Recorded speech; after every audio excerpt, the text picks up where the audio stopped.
அதாவது கரூர் மரணத்தை பொறுத்த வரைக்கும் தொடக்க நிலையில் அண்ணன் சீமானவர்கள் வந்து கரூர் மருத்துவமனை வாசலில் பேசினாங்க. பேசுகிறப்ப தம்பி விஜய்க்கு என்னுடைய ஆழ்ந்த அனுதாபங்கள் அப்படின்னு பேசுகிறோம். ஏன்னா விஜய் நம்மை போல காயம் போட்டிருப்பார், நம்மை போல வருத்தத்தில் இருப்பார் அப்படின்னு பேசுகிறோம். ஆனால் அடுத்த 2 நாள் கழித்து ஒரு காணொலியை விஜய் விட்டார். அதை நீங்கள் பார்த்துருக்க கூடும். அந்த காணொலியில் சோக ரேகை, கவலை, குற்ற உணர்ச்சி எதுவுமே தென்படலை. அந்த மரணங்களுக்கு நான் தார்மீக ரீதியாக பொறுப்பேற்கிறேன், தெரிந்தோ தெரியாமலோ நான் காரணம் அமைச்சிட்டேன், நான் வருந்துறேன் அப்படிங்கிற எந்த வார்த்தையும் இல்லை. மாறா படத்தோட வசனம் போல ஒரு வசனத்தை பேசுறார். ஐ எம் வெயிட்டிங்கிறத மட்டும்தான் சொல்லலை, அது மட்டும்தான் குறைபாடு. சிஎம் சார் அப்படின்னு தலையை சாய்ச்சிக்கிட்டு அப்படி பேசுறார். அப்போ அந்த சமயத்தில் தெரிஞ்சிச்சு அவருக்கு வந்து 40 ரூபாய் உயிர் போனத்தில் கவலை இல்லை அப்படின்ட்டு. இல்லை என்னென்ன என்ன சொல்கிறாங்க, காவல்துறை போக சொல்லிட்டாங்க, நாங்கள் போயிட்டோம்ங்கிறாங்க. சரி, விஜயை மட்டும் போக சொன்னாங்களா, இல்லை கட்சிக்காரங்க கூண்டோடு காலி பண்ணிட்டு ஊரோட்டு ஓடுங்கன்னாங்களா?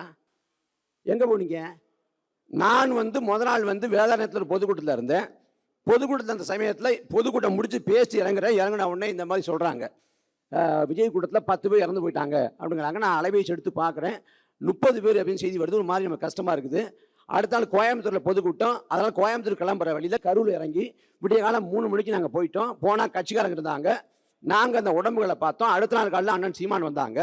ஆனால் தாவேக்காரங்க ஒருத்தர் இல்லையே, எல்லாரும் அலைபேசி அணைச்சி வச்சுட்டு ஊரோட்டு ஓடிட்டாங்க. அதை கடந்து வாட்ஸ்அப் குரூப்பில் கூட இருக்க வேண்டாம்னு போயிட்டாங்க. முழுக்க முழுக்க தன்னை பார்க்க வந்து செத்து போயிட்டாங்க, பிணவரைக்கு போயிட்டாங்கிற குற்ற உணர்ச்சி இல்லாமல் விஜய் களத்தை விட்டு ஓடி போனார். காவல்துறை கரூரில் இருக்க வேண்டாம்னு சொன்னாங்களா, இல்லை சென்னைக்கு போய் பணிவில் படுத்துக்கன்னு சொன்னாங்களா?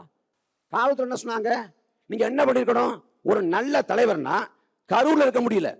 கரூரில் இருக்க முடியல, என்ன பண்ணலாம்? நீங்கள் திருச்சியில், மதுரையில், இல்லை பக்கத்தில் கோயம்புத்தூரில் ஒரு அறையில் போய் தங்கிக்கிட்டு கட்சிக்காரங்களை கூப்பிட்டு எல்லாரும் களத்துக்கு போங்க, நம்மளை பார்க்க வந்து 40 பேர் இறந்து போயிட்டாங்க, இறந்து போனவங்க வீட்டில் ஒரு பிள்ளையா இருந்து ஈமச் சடங்கு பண்ணுறதுக்கு உதவி பண்ணுங்க, இறந்து போன உடம்புக்கு மாலை போடுங்க அப்படின்னு ஒரு கட்சி தலைவர் என்ன பண்ணணுமோ அதை செஞ்சுருக்கணும். எதையுமே செய்யாமல் அதை விட்டு போயிட்டீங்க. அதை கடந்து என்ன பண்ணீங்கன்னா ஒரு அற்பத்தனமான, ஒரு கீழ்த்தனமான அரசியல்.